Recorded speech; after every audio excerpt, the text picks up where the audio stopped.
عزیز بچوں السلام علیکم ورحمۃ اللہ وبرکاتہ۔ عزیز بچوں، آج آپ کا لیکچر نمبر 13 ہے، سبق نمبر 3 ہے حصہ نثر کا، نواب محسن الملک، جس کے مصنف ڈاکٹر مولوی عبدالحق ہیں۔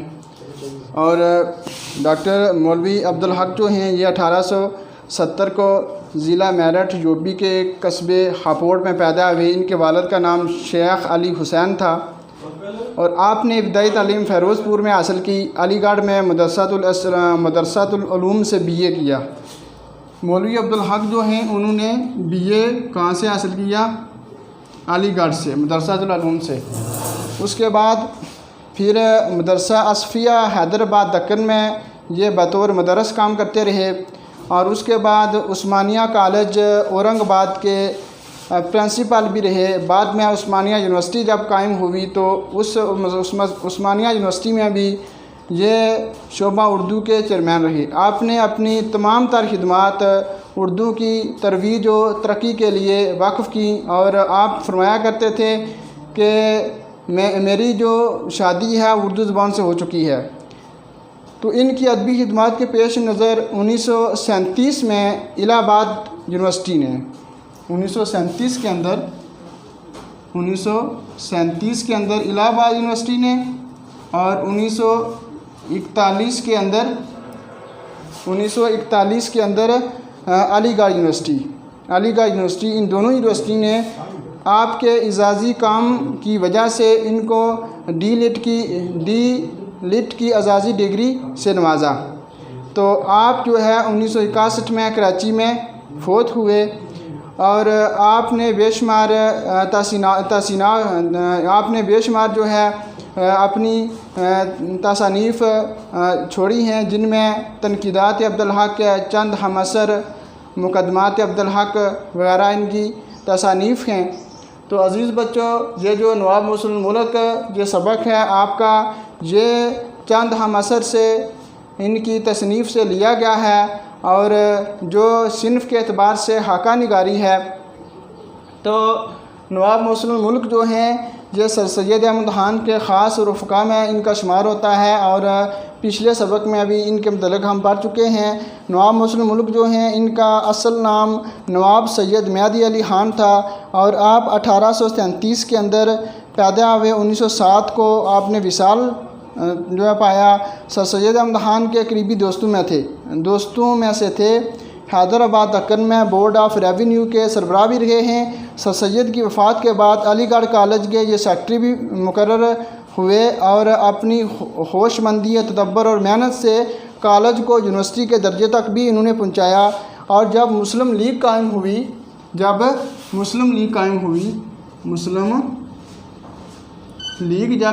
ہوئی تو اس وقت یہ مسلم لیگ کے جو ہے جنرل سیکرٹری بھی رہے ہیں۔ تو اس سبق کے اندر مولوی عبدالحق جو ہیں وہ ان کی شخصیت کے بارے میں بتاتے ہیں، اور ان کی خوبیاں بیان کرتے ہیں کہ ان کے اندر وہ کون سے اوصاف پائے جاتے تھے جس کی وجہ سے انہوں نے حیدرآباد دکن کی ریاست میں جو ہے بہت عزت اور وقار پایا۔ ٹھیک ہے، تو نواب محسن الملک کی خوبیاں کون کون سی تھی؟ نواب محسن الملک کی خوبیاں اس سبق میں بیان کی گئی ہیں۔ کون کون سی خوبیاں تھیں؟ نواب محسن الملک کے اندر وجاہت، ذہانت، خوش بیانی اور فیاضی یعنی سخاوت بدرجہ اتم موجود تھی، اور یہ ان کی ممتاز صفات تھیں۔ اگر کوئی راہ چلتا بھی چند منٹ ان سے بات چیت کر لیتا تو خطاب یا اندازے سے جو کوئی نہ کوئی ان کے بارے میں خطاب تشکیل دے دیتا یا کوئی رائے قائم کر لیتا۔ اس کے علاوہ جو ہے ان کے بارے میں یہ ہے کہ مسلم ملک کا خطاب ان کے لیے موضوع ہی نکلا، کیونکہ محسن ہوتا ہے احسان کرنے والا۔ ٹھیک ہے، تو اس اعتبار سے ان میں پارس پتھر کی حیثیت تھی، کوئی کہیں کا بھی ہو اور کسی جگہ سے بھی تعلق رکھنے والا ہو، ان سے چھوا نہیں تو کندن ہوا نہیں۔ مطلب یہ کہ پارس پتھر ایک ایسی دھات ہوتی ہے، اگر وہ معمولی سی دھاتوں کو بھی چھو لے تو وہ اس کے اندر چمک اتنی ہوتی ہے کہ وہ اس کو کیا کر دیتی ہے، سونا بنا دیتی ہے۔ اور کندن مطلب یہ کہ خالص سونا بنانا، ٹھیک ہے۔ اور اس طرح جو ہے دشمنوں سے بھی ان کا بہت اچھا برتاؤ تھا، دشمنوں سے سلوک،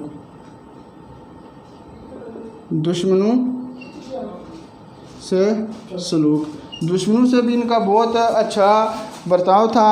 تو ویسے جو یہ ہے کہ بہت سے جب بندہ سیاست میں آتا ہے تو بہت سے لوگ جو ہیں وہ مخالفین اور راستے میں روڑے اٹکانے کے لیے کھڑے ہو جاتے ہیں، لیکن بعض لوگوں کو دودھ کی مکھی کی طرح نکال کر باہر پھینکنا پڑتا ہے، مگر مرحوم کو بھی کبھی کبھی ایسا کرنا پڑتا، لیکن انہوں نے اس بات کو نہایت ہی ناپسند کیا اور کبھی بھی کسی دشمن کا بھی انہوں نے دل نہیں توڑا، بلکہ ہر بات کو خوش اسلوبی سے اچھے انداز سے نپٹانے کی کوشش کی، اور اس طرح دشمن بھی ان کے احسان مند رہتے تھے۔ اس کے علاوہ انتظامی قابلیت، ٹھیک ہے، ان کی ایک خوبی یہ تھی کہ انتظامی قابلیت، انتظامی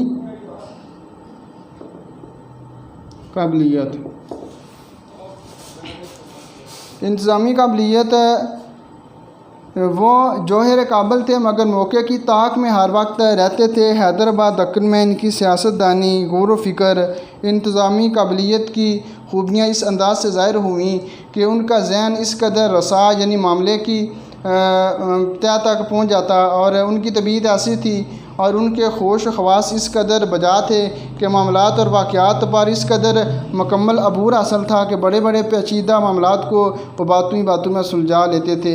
اگر وہ ترکی یا کسی اور ملک کے وزیر خارجہ یا فارن منسٹر ہوتے تو دنیا میں بڑا نام کماتے، اور پوری دنیا جو ہے ان کی عظمت کا اعتراف کرتی، ان کا لوہا مان لیتی۔ اور دوسری آگے یہ کہ حیدرآباد جو ریاست ہے دکن میں ان کے احسانات کون کون سے ہیں، ٹھیک ہے۔ ریاست حیدرآباد دکن پر احسانات، ریاست حیدرآباد دکن پر احسانات کون کون سے انہوں نے کیے ہیں۔ ریاست حیدرآباد دکن میں بڑے بڑے لوگ آئے اور ان کی مقبولیت اس طرح سے حاصل نہ کر سکے، لیکن نواب صاحب جو ہیں وہ ان کے ویسے انفرادی اجتماعی طور پر نواب صاحب کے بے شمار احسانات ہیں، لیکن ریاست حیدرآباد دکن پر خصوصی احسانات یہ ہیں کہ انہوں نے ریاست کا بجٹ بھی نواب صاحب نے مرتب کیا تھا، اور وہ مصر کے بجٹ کے نمونے پر تھا۔ اس کے علاوہ انگریزی نگرانی کے بعد بھی ایک پہلی بار تیار ہوا تھا۔ اس کے بعد انہوں نے جو ہے ریاست حیدرآباد دکن کے اندر بندوبست کا محکمہ قائم کیا، اور جس نے زمین کی پیمائش کا کام کیا۔ اس کے علاوہ فائنانس اور مال گزاری میں بھی بہت سی اصلاحیں کیں، جن کی تفصیل کا یہ موقع نہیں، اور یہ ان کا سوانح نویس ہی لکھ سکتا ہے۔ تو حیدرآباد دکن میں ان کی مقبولیت، ٹھیک ہے، حیدرآباد اس میں ایک ان کی خوبی یہ تھی کہ حیدرآباد دکن میں نواب صاحب کی مقبولیت، ٹھیک ہے، حیدرآباد دکن میں ان کی مقبولیت، ٹھیک ہے۔ حیدرآباد دکن میں بے شمار لوگ آئے، لیکن جتنی عزت اور جتنا وقار ان کو ملا اور کسی اور جو بادشاہ کو حاصل نہ ہو سکا۔ ہمارے ملک میں خوش آمدوں کی تو بہت زیادہ جو ہے وافر مقدار میں پائے جاتے ہیں لوگ، اور خوش آمدوں کی کمی نہیں ہے، بلکہ جھوٹی تعریف کرنے والے چاپلوس لوگ جو ہیں ہر جگہ موجود ہوتے ہیں، اور جب بھی کوئی صاحب اقتدار یا بادشاہ الیکشن جیت کر جو ہے منصب پر فائز ہوتا ہے تو وہ جو شاید کہ مکھیوں کی طرح اس کے پاس آ جاتے ہیں، لیکن سچ اور جھوٹ کا امتحان اس وقت ہوتا ہے جب وہ بڑے آدمی اپنے اقتدار یا منصب سے فارغ ہو جاتے ہیں۔ نواب محسن الملک جو ہیں وہ جب رخصت ہوئے حیدرآباد دکن سے تو اس وقت حیدرآباد دکن میں کہرام مچ گیا۔ حیدرآباد دکن میں ان کے آنے کی وجہ سے کیا ہوا؟ کہرام مچ گیا، کہرام مچ گیا، ٹھیک ہے۔ کہرام کیوں مچا؟ کہ امیر غریب بیوائیں اور یتیم سب ہی جو لوگ ہیں زار و غطار رو رکھے تھے۔ وہ کیا چیز تھی جس نے چھوٹے بڑے لوگوں کا دل جیت لیا تھا، اور یہ ہر ایک کے ساتھ محبت اور شفقت کے ساتھ پیش آتے تھے، دوسروں کی مدد کیا کرتے تھے۔ اس کے بعد مذہبی جذبہ، ان کے اندر مذہبی جذبہ بھی بہت زیادہ پایا جاتا تھا۔ مذہبی جذبہ، ان کے اندر مذہبی جذبہ بھی بہت زیادہ پایا جاتا تھا۔ اس کی وجہ کیا تھی کہ انسان جب ہر طرف سے مایوس ہو جاتا ہے تو مذہب کی پناہ تلاش کرتا ہے۔ مسلمان چونکہ دولت جائیداد اور جو ہے نا عروج و بلندی کھو چکے تھے، لہٰذا ان کے پاس صرف ایک مذہب ہی رہ گیا تھا۔ ان کے پاس صرف ایک مذہب ہی رہ گیا تھا اور اس کو مذہب کو عزیز جانتے تھے۔ اور نواب محسن الملک جو ہیں وہ ان کا بھی مذہبی لگاؤ بہت زیادہ تھا، اور انہوں نے ایک خالص مذہبی تصنیف بھی لکھی ہے۔ اور اس کے علاوہ جتنی بھی ان کی تحریریں ہمیں ملتی ہیں، اور وہ تعلیمی ہوں یا معاشرتی ہوں یا علمی ہوں، اور ان سب کا تعلق کسی نہ کسی انداز سے، کسی نہ کسی طریقے سے مسلمانوں سے ضرور ہوتا ہے۔ وہ اردو کے اعلیٰ پائے کے ادیبوں میں ان کا شمار تو نہیں ہو سکتا، لیکن ان کی تحریر میں ادبیت کی شان ضرور پائی جاتی ہے۔ اور تقریری انداز، ان کا تقریری انداز کیسا تھا؟ تقریری انداز، ان کا تقریری انداز جو ہے، اس انداز سے وہ تقریر کرتے تھے کہ ہر شخص کے دل کو جیت لیتے تھے۔ یہ تقریر کرتے وقت ان کے منہ سے پھول جھڑتے تھے اور آواز میں شیرینی اور دلکشی تھی۔ اکثر لوگ جو ان سے ملنے یا کسی معاملے میں گفتگو کرنے آتے تو ان کی ذہانت اور ان کی قابلیت کے قائل ہو جاتے۔ ان کی خوش بیانی ایسی تھی کہ اکثر اوقات مخالف بھی جو ہے ان کی بات کو مان لیتے تھے۔ اور سر سید احمد خان کے مشن کو انہوں نے آگے بڑھایا، علی گڑھ کالج کو ترقی دی۔ تو اس سلسلے میں اس دور میں علی گڑھ کے مخالف جو ہے بدر الدین طیب تھے، جو سر سید کے مشن کے بھی مخالف تھے اور علی گڑھ کالج کے بھی مخالف تھے۔ جب ایک مرتبہ ان سے ان کی ملاقات ہوئی تو انہوں نے ان کے سامنے ایسی فصیح اور بلیغ انداز میں پردرد تقریر کی کہ وہ ان کی تقریر سن کر اب دیدہ ہو گئے، رونے لگے، اور تھوڑی ہی دیر بعد ان کی جو درینہ مخالفت ہے، سخت جو مخالفت ہے، وہ محبت میں تبدیل ہوگی، اور انہوں نے ایک بہت بڑا عطیہ جو کالج کے لیے بھی دیا۔ تو ان کا یہ تھا انداز۔ اور اس کے علاوہ جو ہے دوسروں سے کام لینے کا جو سلیقہ ان کے اندر پایا جاتا ہے وہ بھی کمال کا تھا۔ دوسروں سے کام لینے کا جو سلیقہ ان کے اندر پایا جاتا تھا وہ بھی کمال کا تھا۔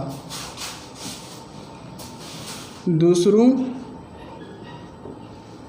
سے کام لینے کا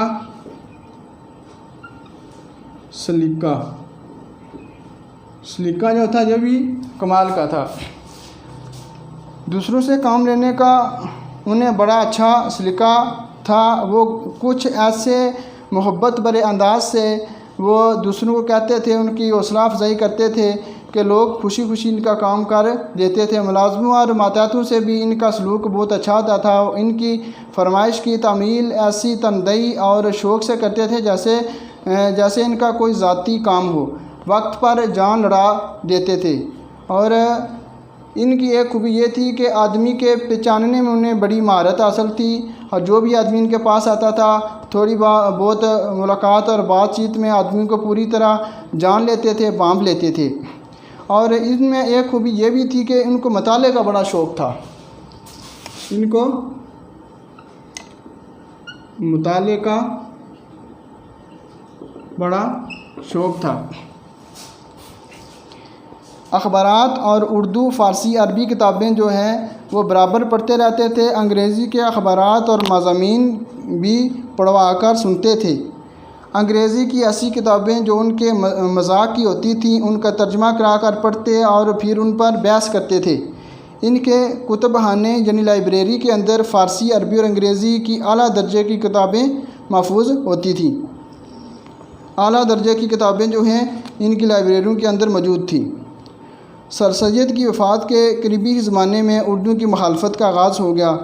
اگرچہ سر سید کی حالت اس وقت نازک تھی تو پھر اس بلند حوصلہ بڈھے نے اس کے متعلق لکھا پڑھی شروع کر دی تھی۔ مسلم ملک کے زمانے میں مخالفت نے اور زور پکڑا۔ اردو کی حفاظت اور حمایت کے لیے ایک انجمن قائم کی۔ نواب مسلم ملک نے کیا کیا؟ اردو کی حفاظت اور حمایت کے لیے ایک ایسی انجمن قائم کی جس کا ایک عظیم الشان جلسہ لکھنؤ میں ہوا، اور اس جلسے کے اندر نواب مسلم ملک نے بڑی زبردست اور پرجوش تقریر کی اور جس کا لوگوں پر بہت گہرا اثر ہوا اور جوش کی ایک لہر پھیل گئی۔ نواب مسلم ملک اسی شاہراہ پر گامزن رہے جس کی داغ بیل سر سید ڈال گئے تھے۔ سر سید کے بعد مسلم ملک نے ان کے کام کو اس طرح سنبھالا، نبھایا، بڑھایا کہ انہی کا کام تھا۔ ان کے بعد کوئی ان کی یادگار بنائے یا نہ بنائے، لیکن مسلم ملک کا کام ان کی سب سے بڑی یادگار ہے، اور یہ سبق چند اہم اثر ان کی تصنیف سے لیا گیا ہے اور صنف کے اعتبار سے حقہ نگاری ہے۔ عزیز بچوں، آپ نے جو ہے اس کا خلاصہ تیار کرنا ہے اور اس سبق کو 2-4 مرتبہ جو ہے بہت غور سے پڑھنا ہے۔ پڑھنے کے بعد جو ہے آپ اس سبق میں موجود معروضی کو بھی حل کر لیں گے اور اس کے ساتھ جو خلاصہ جو ہے وہ بھی آپ آسانی سے جو ہے لکھ سکتے ہیں، جو کہ آپ کے سبق میں 10 نمبر کا ہے۔ اور اگلے لیکچر کے لیے اللہ حافظ۔